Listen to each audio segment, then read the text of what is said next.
Okay, well, we're going to try again. Hi, everybody, and welcome to Making a Graphic Novel with Alicia Dianne. This is Jaydi's story number 2, and I was just streaming a moment ago, and for whatever reason, it just stopped recording. I don't know why. I can't tell you why, or it's just frustrating when that kind of thing happens because I'll be like in the middle of like my talk, and then all of a sudden some unforeseen thing happens and looks like we gotta start again. But that's all right, because you know what, like I was saying before, I think everything happens for a reason. And if that is the case with this one, then so be it, guys. So be it. Okay, well, we're gonna continue picking up where we left off, and I am going to continue this color right here. And you know what, I think I might just start pre-recording my videos. I think it's a sign, because I've had too many hiccups with this sort of thing. I think I'm just going to start pre-recording my videos and then just sharing them when they're ready.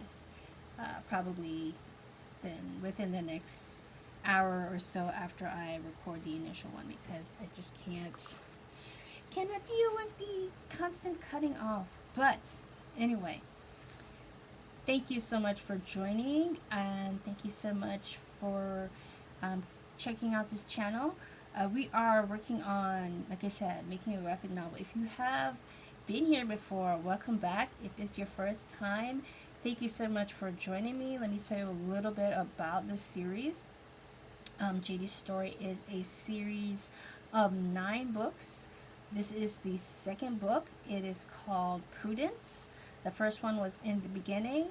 And in Prudence, Jaydi is going to be hanging out with her best friend, Sabrina. We get to know a little bit more about her relationship with Sabrina, and sort of like the contrast between the two of them. It's kind of a, like, what brings them together is what also makes them so very different, and how they bond together despite this big contrast between their personalities. So we kind of get to see that, like, Sabrina is basically Jaydi's connection to the rest of the world, because if not for Sabrina, Jaydi would probably just never leave her house and just stay a hermit. And at this point, she's not interested in the boys. She's not going to school, so she's got a lot on her shoulders, because she's an orphan, a young girl, 12 going on 13, and caring for a younger brother, younger sister, and grandma. So she's got enough on her hands, so she's not really worried about the social aspects of the world. But Sabrina kind of pushes her to kind of come out of her shell a little bit, and that kind of leads to sort of a change of mind for Jaydi that we're going to find out in this story. So I'm excited to share that with you guys. And her story is a hero's journey. It definitely is. And not unlike hero's journey, she does have that big loss in book 1, the loss of her parents. So the story is really not about Jaydi's parents. It's kind of like how that experience has shaped her current worldview.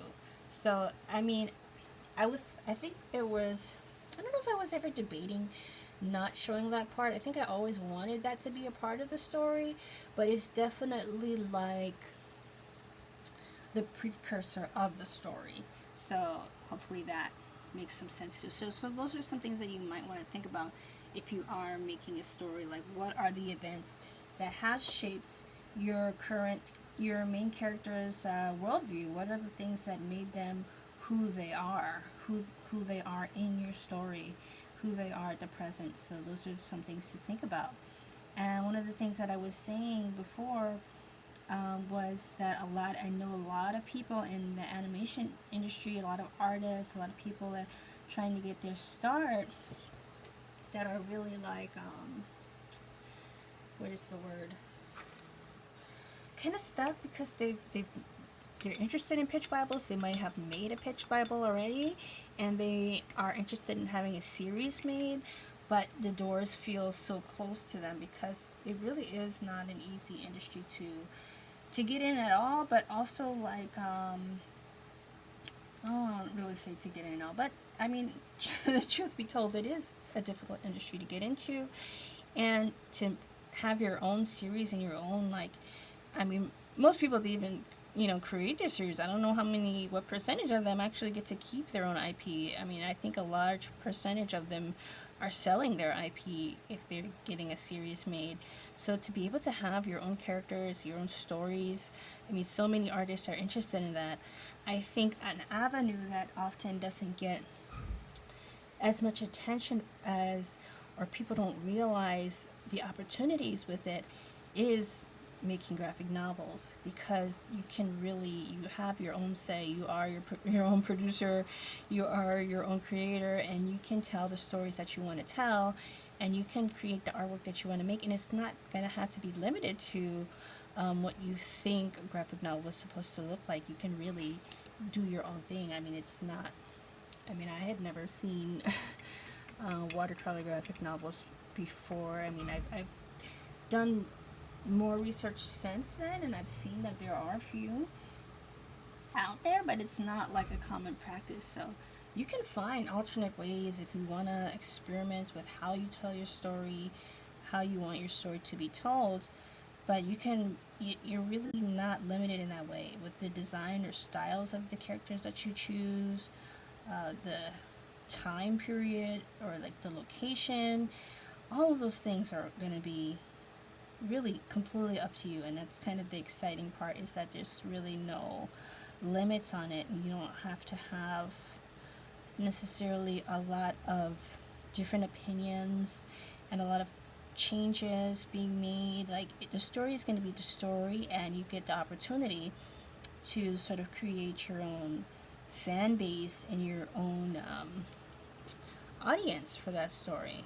So you'll get the freedom to do all of that if you have a story that you want to tell and you haven't yet told it, or you're not sure how to tell it. Graphic novels might be an option for you. So just to keep that in your mind, that could be a possibility for you. And as I'm going on, I can talk a little bit about this scene. I did talk a little bit before about using these color splashes for different panels. I don't plan them out in advance. I just kind of go with the flow of how I feel the characters are in that panel, how I feel like their expressions are leading me towards certain types of colors, or like what their dialogue might be in that particular panel. So those are the types of things I think about when I'm creating like these kind of splash colors. But I think there'll be about a third of the overall panels that I use, and then I go back to just using the local, or at least a majority of local color. And so I'm going to go back in this panel using this blue. And I just looked up what the color of the blue was for this, but I think I forgot already. I never remember. I often don't remember the names of the colors. I'll have to get better at that. I'm just going to fill this in with local. I put this on the side for about the last, I want to say like month and a half, because I was working pretty steadily. I started working on it again in January. This has been like, I mean, it's always going to be a long process. I feel like that's just the nature of it. It takes a long time. You're going to come in, you're going to come out of your projects. There's going to be times where you're working on it just like you get in that zone and you can just work on it all day, but there's going to be times where either you're working on another job, or you might, get tired of it and want to just work on something else for a while, as that happens too. So just allow yourself the space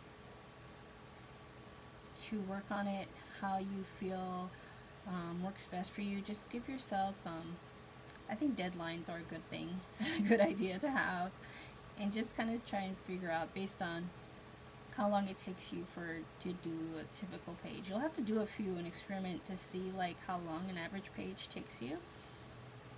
For me, it's about 5 to 6 hours to do all the paint and final ink. That's not including all of this thumbnailing and everything beforehand. And that's for the full spread, for the 2-page spread. So some are more, some are less. It really depends on how much detail you have in each panel. That's really gonna make the ultimate difference. Okay. Let me check again because I really want to know the name of the color. I don't know why I keep forgetting it.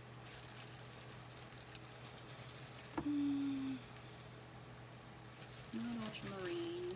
It's the one after it. It's the next darker blue after ultramarine. Prussian blue. I don't know why I keep forgetting that.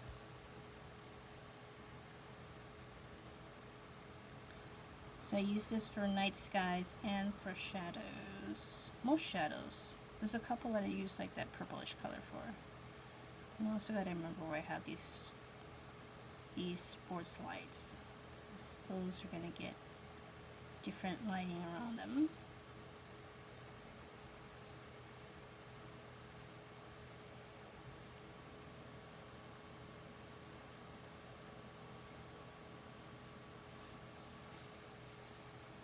So what did I want to discuss today? I really wanted to talk about getting your own IP because I think it's such a thing that I think it's what so many artists want, but so few, I feel. I don't know what the block is, if it's like insecurity or it's just trying to get work at all. But I know there's some blocks to just getting started and making your work happen. Let's see if I can get the light better. There, it's a little bit better. I don't know what the blocks are, but I know there's some blocks for people. I think you really need to get inspired first. And to get inspired, I don't know, I think it takes being active. If you're going to get inspired, be active. Get mentors. One of the people that helped, well, there's so many people that helped me, but I feel like I got the most from people who kind of pushed me to think and kind of think outside of my comfort zone, and that got me digging deep enough to think more about my characters.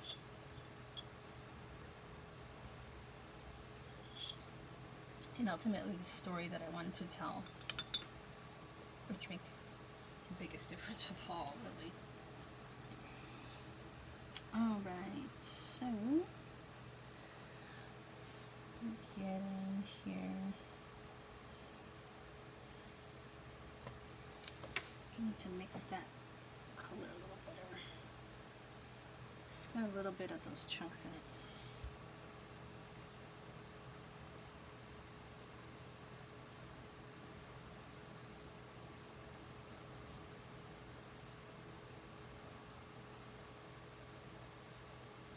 I'm okay with just painting right over the characters in this particular instance because they're just going to be like silhouettes anyway. I'm not putting detail on these players in this panel. I think the silhouettes will work just fine.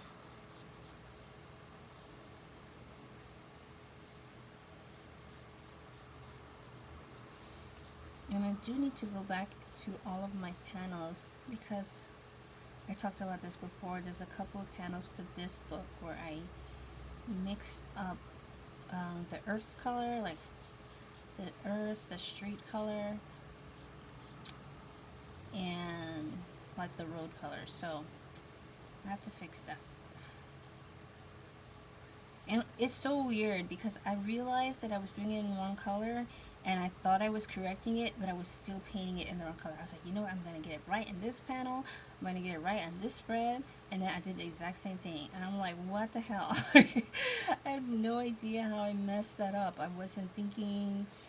So one thing that is really helpful to keep in handy is like a color guide. So For my, I think if you're working digitally, it's most important to have like a color palette.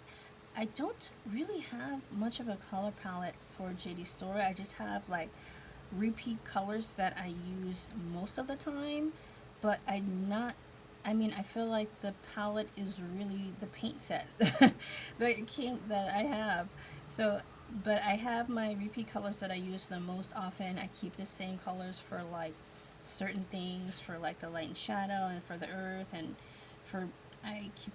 But what I really want to say is I really think that you should keep a list of colors for your for different elements in your story. Like if it's digital, then keep the number and maybe like a little swatch. Like regardless, you should keep a swatch, just like a small little like thing saying like what the color is, what the number is, whatever, and what you use it for.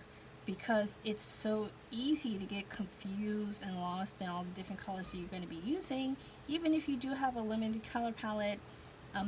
It's just a really good idea to keep a list of certain things. Like I've numbered out, and I keep a color book, and that was one of the things that I did that I learned to do in my, what is it called? My color theory class, which I totally late bloomer. I took it very late. I took it like, after I was already coming back to school after finishing undergraduate years before. But if you've never taken color theory class, I would highly recommend it. I think now you can probably get it on Domestika for like $1. So go on there and take a color theory class for $1. Like, it's worth it. Just do it. It will help. It will help you a lot to really get a deeper. I think what I really want to say is you need to have that, or start to develop that subconscious understanding of color, because everything really happens, the best stuff happens in the subconscious, I think. So you want to do that. Alright, move the fan over this side. Okay, so I think I'm going to start doing some skin tones on the other side. But yeah, please make sure, I don't know if I think I've shown this before, but I've even like done this map of like all the different buildings in my town and what those colors are for those things and the shapes of the building, so that I don't get confused. I also have a full map of the village. So you want to do as much as you, it is a lot of work that goes into when you're making a graphic novel, especially if you're doing one on location that's in a specific place, and you have to, redraw those locations in many instances in your panels. So you want to just keep track of how you've designed things so that you can keep them consistent, because you don't want to like have the same town and every time they go out into the street the environment is completely different. that might be kind of off-putting for people. So it's a lot of work, but you get the hang of it. You start to, I think it's worth it to be able to tell your own story, and you don't have to worry about that until so much later in the process. Like, that's the least of your worries right now. If you're just getting started, you don't even need to think about that yet. It's just something to just understand for the future. And I'm gonna see. Can do some of this. Alright, I'm just gonna plug in some skin color. Sabrina, if you haven't guessed yet, is very boy crazy in the beginning of this story. Well, that's her personality. She's boy crazy. We don't really. She's really kind of the opposite of Jaydi in that sense. She's boy crazy, and Jaydi's just not interested at all right now. She's just like, whatever. I have enough on my plate. I gotta take care of my whole family right now. I'm not thinking about that right now. So I love that this particular book shows that, especially during this part. This part of the game is really the fun and games part of the story. There's a lot of things that kind of happen in the beginning and the end, but this part that's sort of like in the middle, like slash 2/3 through the story, is a little, little fun part. It's kind of like a little bit of that rest time just to kind of enjoy the moment with the characters, which I kind of like, that you get that opportunity to just enjoy their experience. And if, like, I feel like it's a very teenage experience, like to go to a local game and with your friend and maybe like whisper like which one you have a crush on, or like, it's a very teenager type experience. So I feel like you can kind of be like nostalgic if you're older and you've had those experiences, or kind of feel like it relates to you now if you're in that experience right now. So I kind of like that includes that part. It does kind of end abruptly though, just as a FYI. And I'm gonna leave out the days when I'm doing any spread that's particularly gives away sort of the secret gems of this book. But I'm excited to. Every time I get back to work, and especially if it's been like a couple of weeks or something, I feel excited again. I'm like, oh man, this story's really gonna shake some people up. I don't know, in a good way or a bad way. Either way, it's good to me. Because it feels,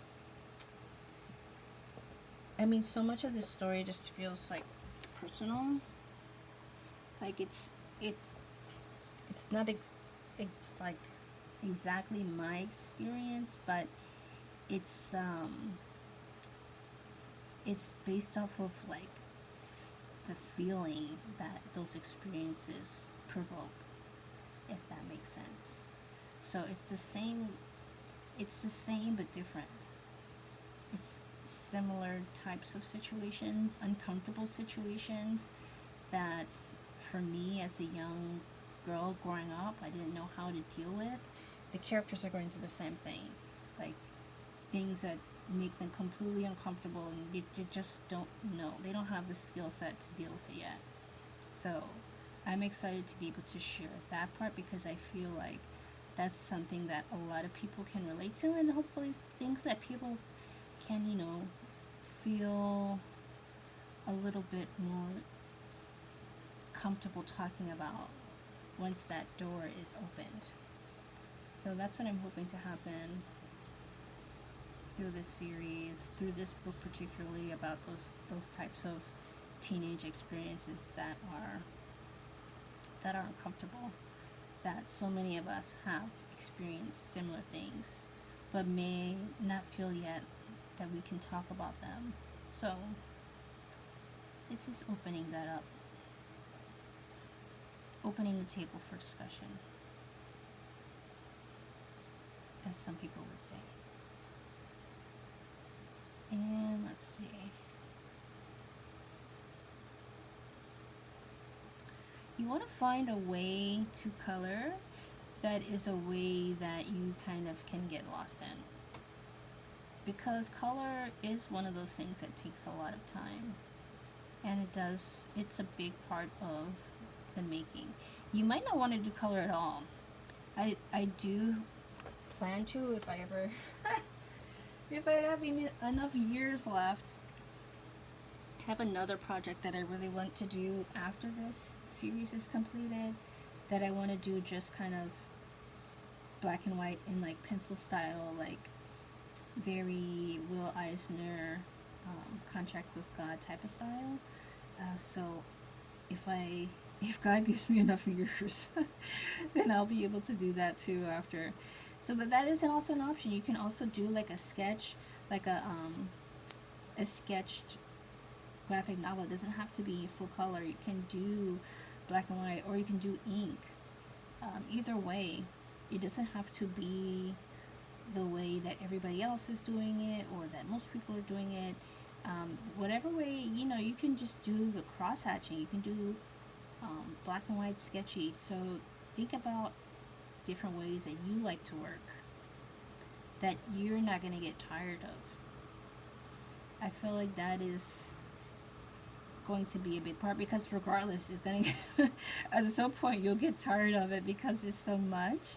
So pick something that you enjoy, so that way you can grow less tired of it and have more endurance, because you want to be able to have as much endurance as you can, because it's, and even if maybe you might want to partner with somebody, there might be somebody that you guys, a lot of artists I know, like, have friends that they create stories with. Maybe might even create skits with. A friend of mine from school. We don't really talk nowadays, but we see each other on, we just see what each other's doing online. And he does like a sketch comedy thing now, like a sketch comedy miniseries. So he's doing that with like 2 other people. So that could be, if you're doing something like that, that could be inspiration for you to do, create a short story, a series of characters that you want to create into a graphic novel. That's an option for you if you haven't thought of that before. It's always an option for you. So just keep it in mind.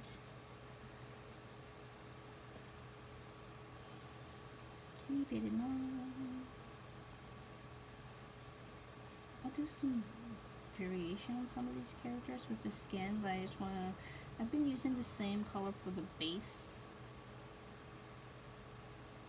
because it just helps me to get some color on the page. And that's like really like your first goal when you're attacking colors is get rid of the white spots. Just get everything filled in. And then you can start thinking about detail and tones and everything. So just get some color in there. It makes your life a lot easier after that.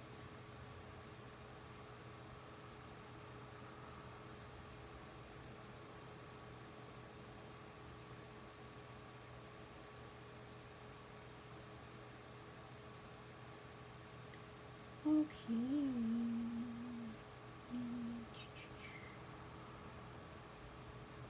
Alright, some things I wanted to talk about too is the fact that I am going to be at WonderCon next week. Again, we've been waiting this long to even mention that. I need to do a couple of like little ads and stuff so that I can let more people know. I did put it in my newsletter. I'm going to put it back again and be talking about my booth number is 2110. So if you are in SoCal, come to Anaheim Convention Center, 28th to the 30th. I think we're 10 to 7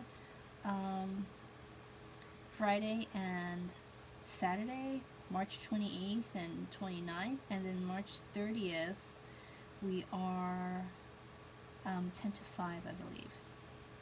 So, regardless, whichever day you can come, or if you can come all 3 days, it's even better. So you make sure that you want to come to the WonderCon, because this is actually my first time going, but everything I've heard about it's like this. I know it's huge. The last time I applied to be in the Artist Alley, I was put on the waiting list. So I made it this time, and I'm going this year, and I think it's going to be, I mean, I've seen the pictures, I've seen all the cosplayers and everything. I was thinking about possibly cosplaying too for one of the days at least. Like, maybe I'll incorporate that. I don't know if that's a thing for artists to do, but I'm like, you know what? I might just have a little fun and cosplay one of the days. I don't know what character yet. We'll have to wait and see. But you'll see. It'll be fun. Okay.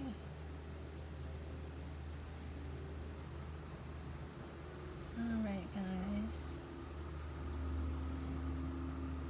So, let's see. And even, I'm trying to think, like, how I would want to approach when I'm doing, whenever I have my panels and my spreads that are like the surprise spreads.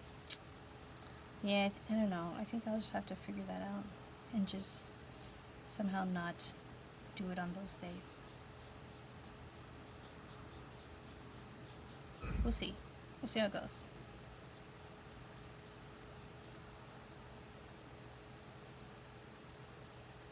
I feel so glad to be getting back to this though, because I was worried with the other projects that it would just get pushed too far away again. And I just feel excited every time I'm working on this. I feel excited talking about it too. I wish I would have, I skipped a while, so I'm gonna get back to that. Let's see, this is the one she has the rip. She has a rip on one of her shoulders. So those are things to establish. I did a little bit of a costume change too for Jaydi. For anybody else, I think it's just Jaydi. For this second book, I made her clothes a little bit more detailed, I would say. I just changed a couple of things. I made them more aged. Like I added some tears and stuff to her clothes.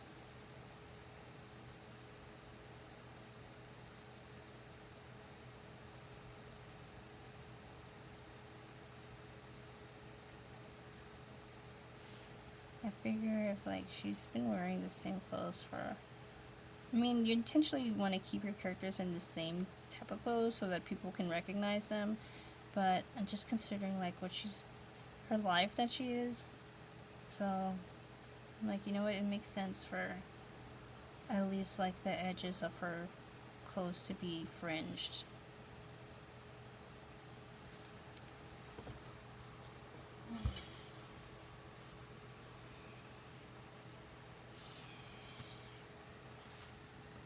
Okay.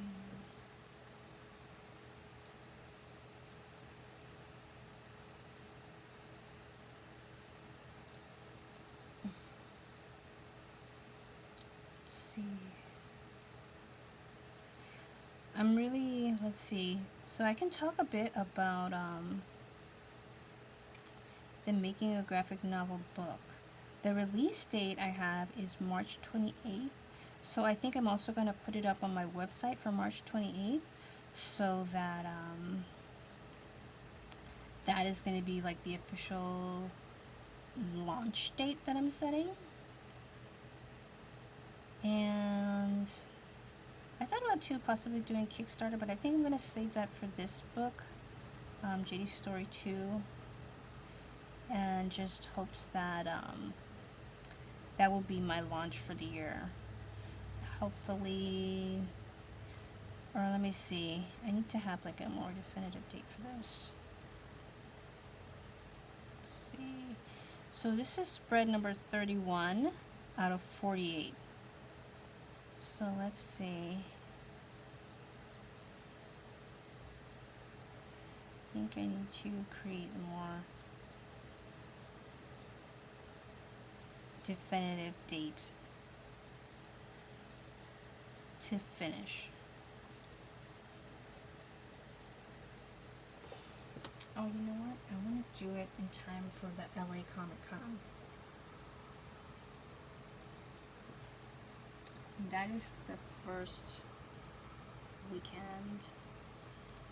Even I did also apply for Lightbox Expo this year, so I'll have to wait and see if I'm gonna be in Lightbox. Also, I don't honestly think I'm going to do Lightbox just because I don't have the budget to do like two big shows this year. So I think WonderCon is going to be my big show for the year. But I applied anyway, just like, what the hell, see what happens. But I do want to do LA Comic-Con again this year because I really enjoyed doing it last year. And so that one is first weekend of October. So I gotta make sure that I have it way before then. I'd like to release it for summer, honestly. let's see. I don't know if there's any events that happen in the summer other than like 4th of July, Juneteenth. I might be pushing it. That'd be really cool though. To have something like to celebrate Juneteenth. How many months is this? April, May, June.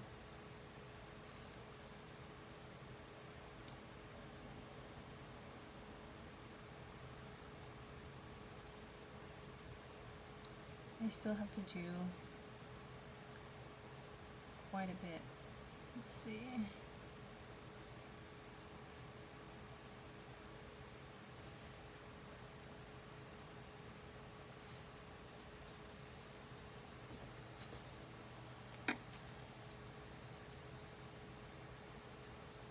April, May, and June. So let's see. It's exactly like 3 months from now. I think that would be pushing it to try and finish in 3 months. Because I'm also working on my freelance film project and I need to finish that that up around the same time. If not, like around Memorial Day. So that might be pushing it. I'm gonna let these dry. And I'm going to check and see.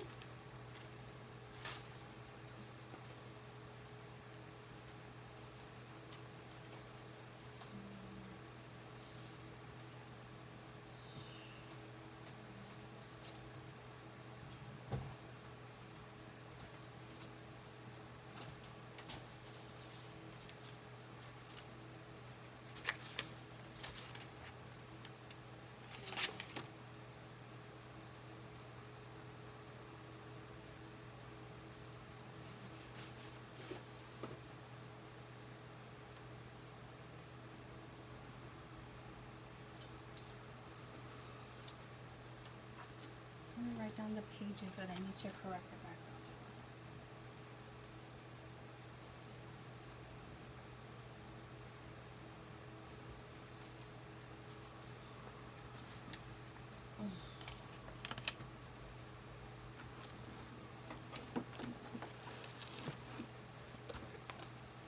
Okay. So let's see.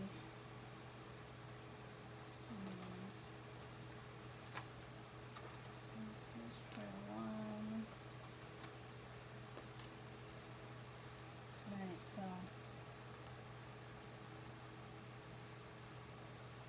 page colors to correct. I need to change spreads to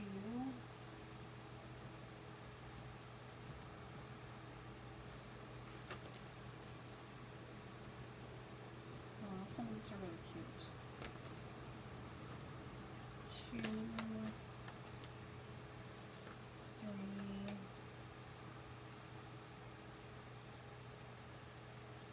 1 and 2.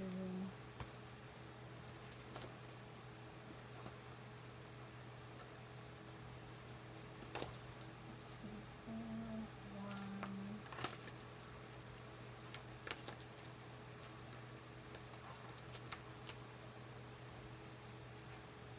This is 6, 1.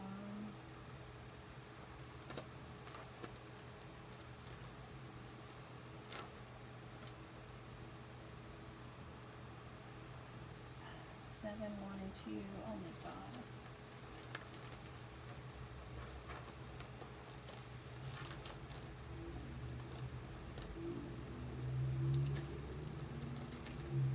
Eight, 1 and 2.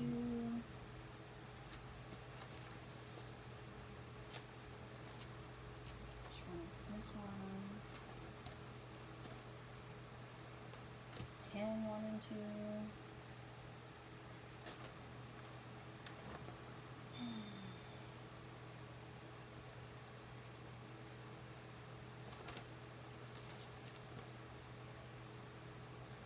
11, 2. Alright, finally 12 is right. 12 is right.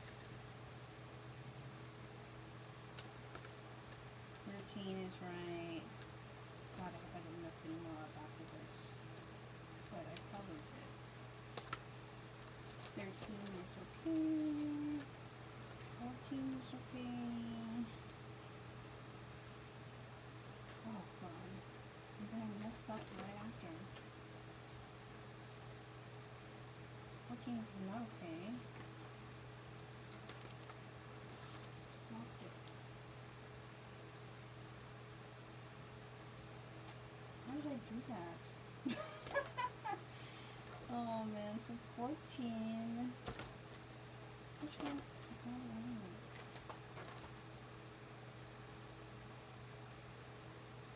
it's so confusing because it's such a, it's so, it feels like such a little thing, but then it's like huge. 14. Alright, so 14.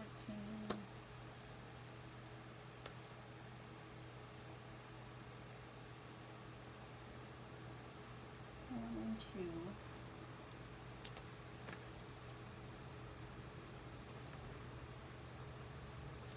Looks like I got 15 right. Thank God. 15 is fine. And then I messed up again? How did I keep like fixing it and then going right back to my old stuff? Almost cursed. Thank God I did not. 16, 1 and 2. It's almost the entire front, beginning of the book. I can't believe I messed them all up. I gotta figure out a way to like fix it hopefully easily. With the color, I'm gonna try and correct it on the Photoshop, but I think I can get it right. Maybe if I didn't mess it up anymore after that. It seems like the rest are fine, allegedly. Alright. Dang. I missed a lot of them. Oh, this is the whole first part of the book. Oh no. So let me count how many there are altogether that I need to fix the color for. So it's 1, 2, 3, 4, 5, 6, 7, 8, 9, 10, 11, 12, 13, 14, 15, 16, 17 altogether. 17 pages I need to fix. Shoot. Let me show you what I mean by the road being the wrong color. Let me see if I can find the right one first. Because it's so like similar that it's hard to tell. See, this is the way it's supposed to be. You can see that. Like the sidewalk is the earth color because the sidewalk is the natural earth. If the road is like, you know, the road's being ridden on and it's lighter. So the road is supposed to be lighter and then the earth color is red. It makes sense because all the yards are red and everything, and, you know, so like the sidewalk outlet should be earth color, which is the red. And what I messed up on is doing the sidewalk the light color and then the middle red. I mean, it looks, I like it both ways, but I need to be consistent. And the biggest thing for me is that when I want them to be out in like your yards, in places where it's not paved at all, I want it to keep the red color. That's why I decided to do the sidewalks red, so that it keeps the red color when they're, you know, on the sides. Because I wanted to have like the red earth. And let's see. So like here, even when we're in the night time, I still have that, you know, the street, or like let's see, the sidewalks are the red color and the middle of the street is like the lighter color. So that's the whole thing. I just mixed it up a bunch of times where I put the red in the middle of the street and then the tan. I'm just hoping I don't have to do the whole page over as a result. I'm not doing the whole page over. I'm just I just need to figure out a way to fix this. Alright. It's 17 pages, so that's like, it's literally more than half of the work I've already done, which is incredibly frustrating to me. I don't know, I might just leave it as it is.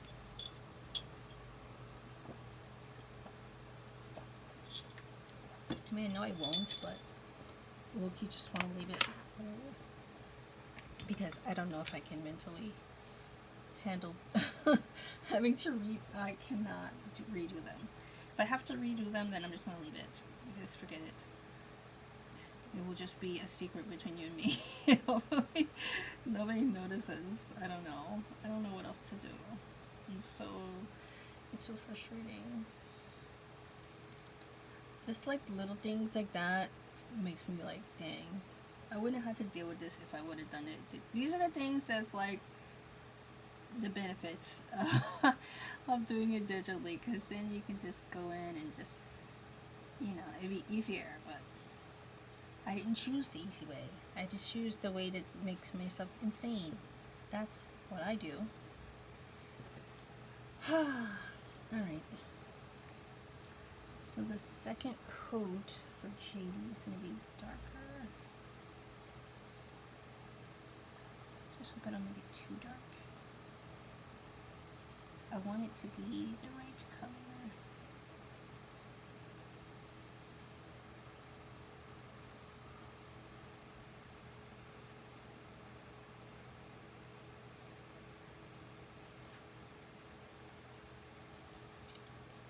Let's see.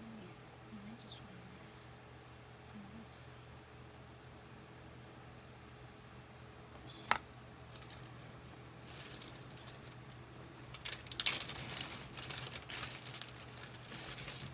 I'm still waiting to hear from UCLA. I don't know if you guys are aware of that. I was planning to hear from them last month because I had read incorrectly, apparently, that I was supposed to get my application answered like by late February, but apparently that was for the other programs and not the one I applied for. You see, me, I applied to go back to school because apparently I haven't had enough of going crazy. And I'm trying to study African studies at the master level at UCLA. So we'll see what happens. My application is out there, and they said now for the program I am applying to, the results are in by late March. I don't know what late March means, if that includes today or like the 30th. So I'm just so overly ready to hear the results, because I thought I was going to hear them already a month ago, and I'm trying to be patient, but I'm really pulling my eyeballs out. And my mentor, every time I talk to her, she's like, did you hear yet? Did you hear yet? Did you hear yet? And I'm like afraid to talk to her now because I haven't heard yet, and I'm like, she's definitely going to ask me like, what the hell's going on? She really wants me. She's like psych. I think she, like, once I tell her that I'm applying to this program, I think she wants me to go more than I do. If that's possible.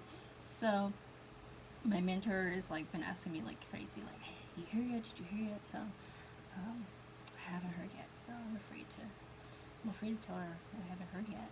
I mean, I do think I got in, but I don't know.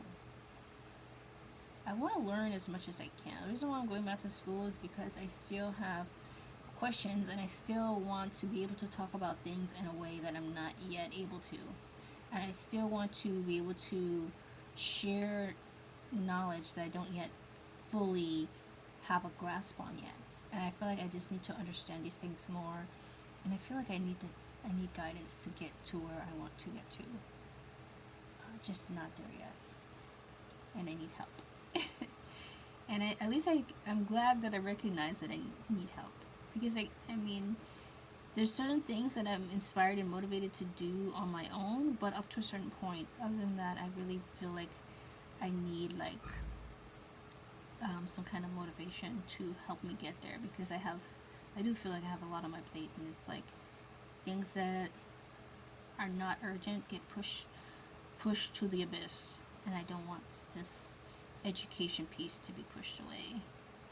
And it's something that I did like spend some time praying about, and I felt like I had received my answer. So that's the basis of why I feel pretty confident about it, that I did get in. But I still haven't heard yet. I'm still waiting for the big envelope in the mail to say congratulations. If they still do that, I don't even know. So I've been checking my email too, because I'm like, what if they don't even send the letter in the mail anymore? They just email you. So I don't know. I guess I'm old school, so I don't know. I still wanna see like the big letter in the mail that says congratulations, you made it. Because it is a big deal to me. Like the whole experience of that. So I'm hoping, please, keep your fingers crossed for me. Say a little prayer for me that I did get in. Still waiting to find out.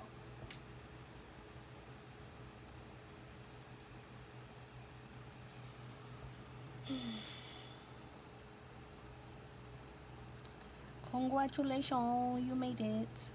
That's what I'm hoping for.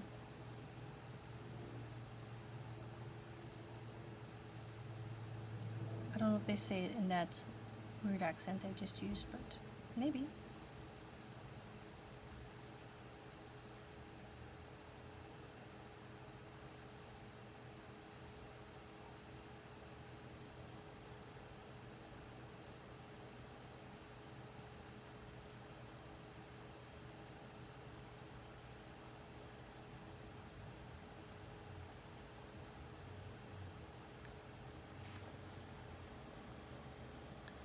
Alright, so I'm getting towards the end of my recording session. It's been about an hour.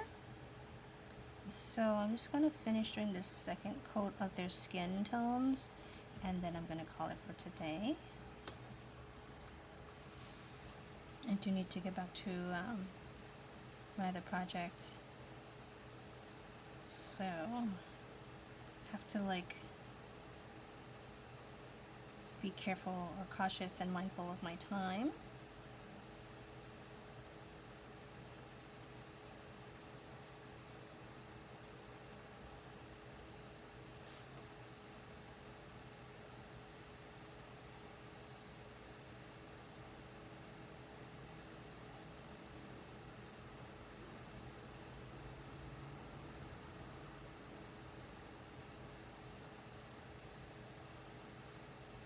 There, I mixed the colors and now it looks a lot better.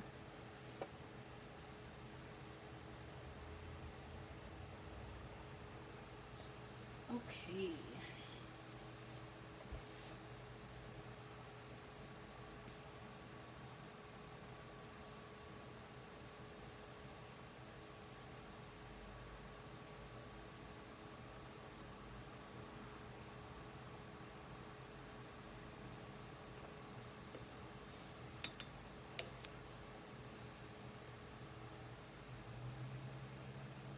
Okay, let's see what we got here.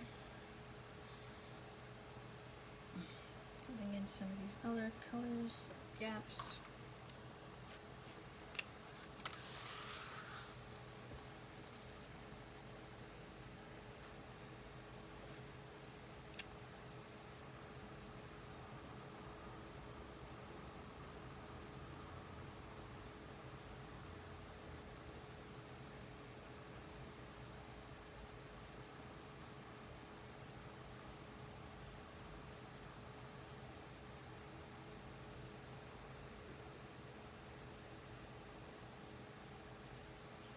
Makes a big difference after you put the second coat on. Is this so paled and washed out when you just put one coat?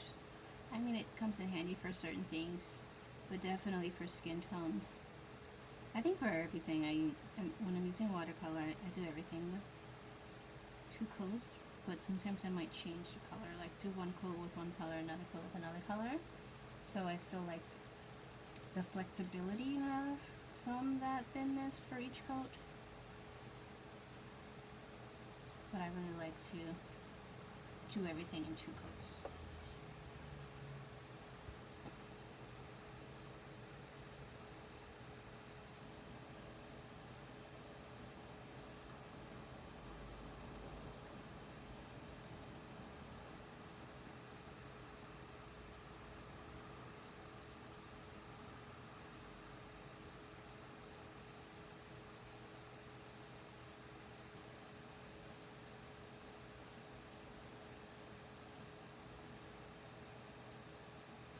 I believe I have to color correct 17 pages.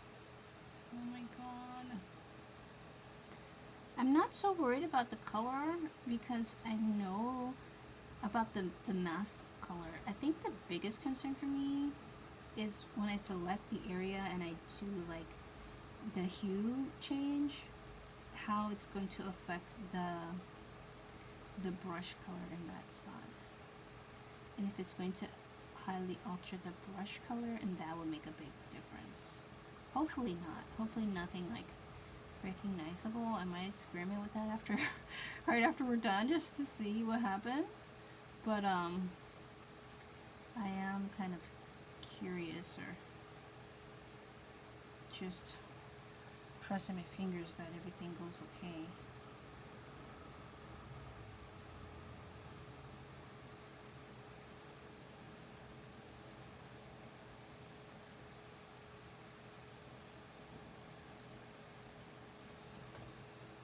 All right.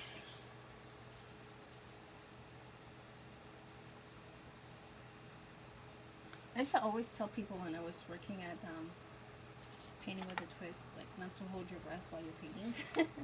That was one of the things I learned from like one of the other painters. Like, tell people that because like, you know, people that are new kind of sometimes will hold their breath while they're painting. And then I realized just now that I was kind of holding my breath a little bit. So maybe you don't have to necessarily be new. You can just kind of be like, let me get this right. I really need to get this right.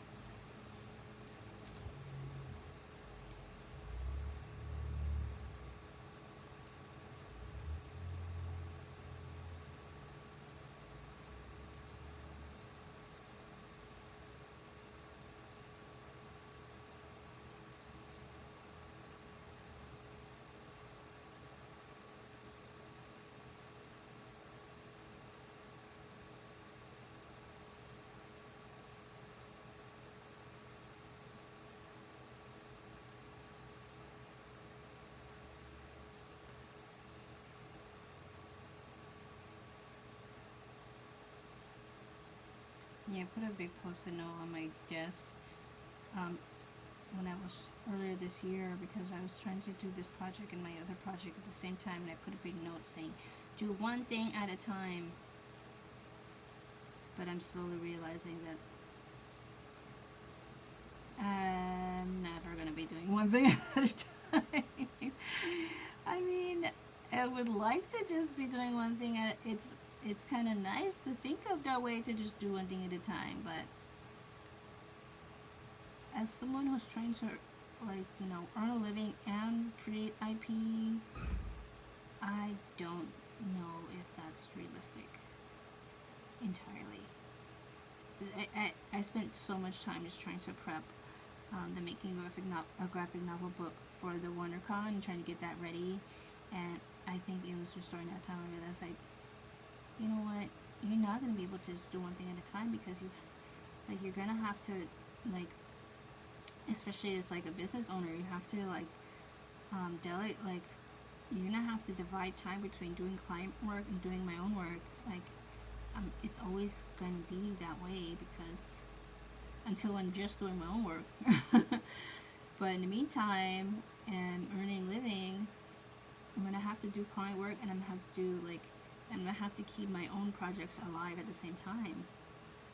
Or else, like, what? I just let them die? It's not going to happen. So, I'm just going to have to delegate time to my work and client work.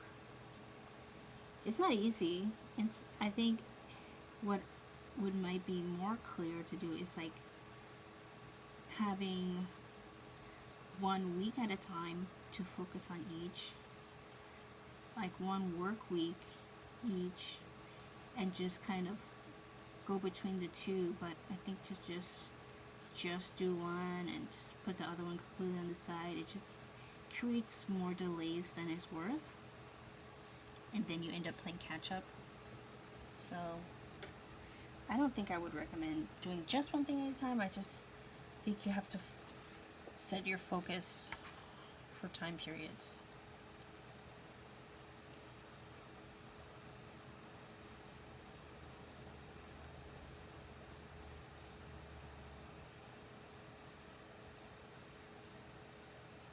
I mean, definitely do one thing at a time while you're working. I definitely agree with the idea of that one thing theory, and just being able to focus.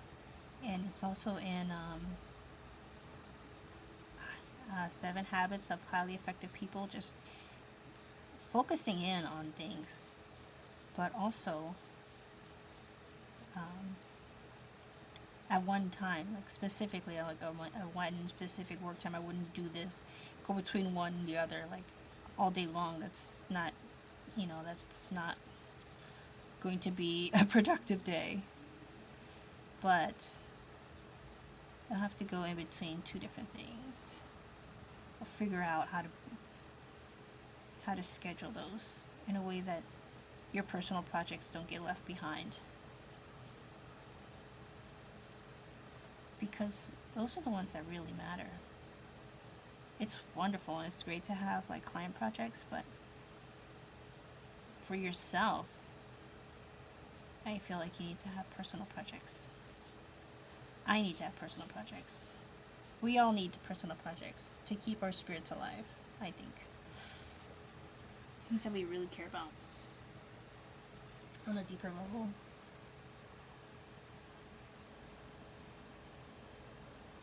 I can't wait to get the physical copies of Making a Graphic Novel book. I'm so excited. Finally, I cannot wait. It's been so much work. I'm really looking forward to holding a physical copy of that book. Oh my God. I ordered 15 of them, so we'll see how those do. I'm keeping one for myself, so there's going to be 14 available for sale.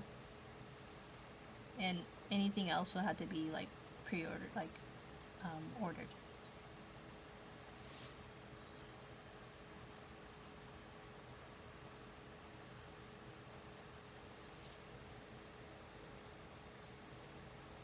Got the color all mixed up here, but I can fix it.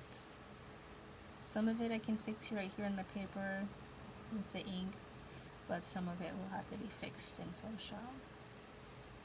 It's just mostly the eye, I think, where I got the brown in the eye on that page.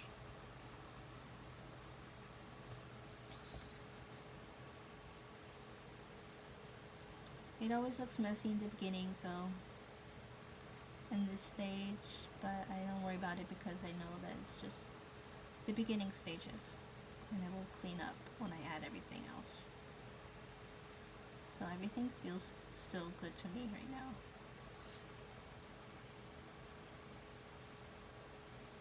Definitely not. I feel good about this spread so far.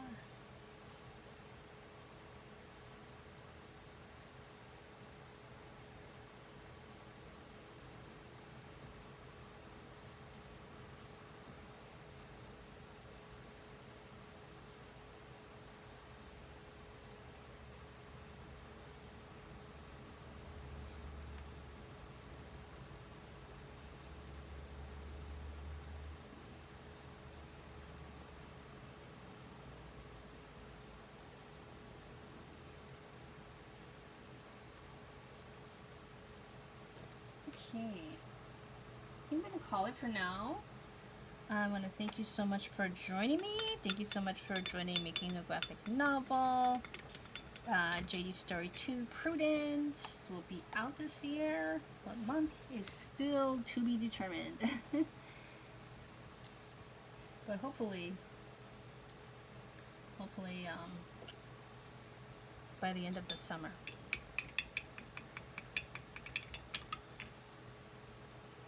And the sooner I can figure that out, the better. I'm trying to have a new official due date. Cause I haven't redone my due date since since I've been trying to figure out the timing for this freelance project. So we'll see.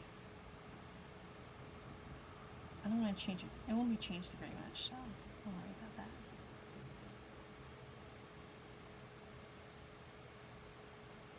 Okay.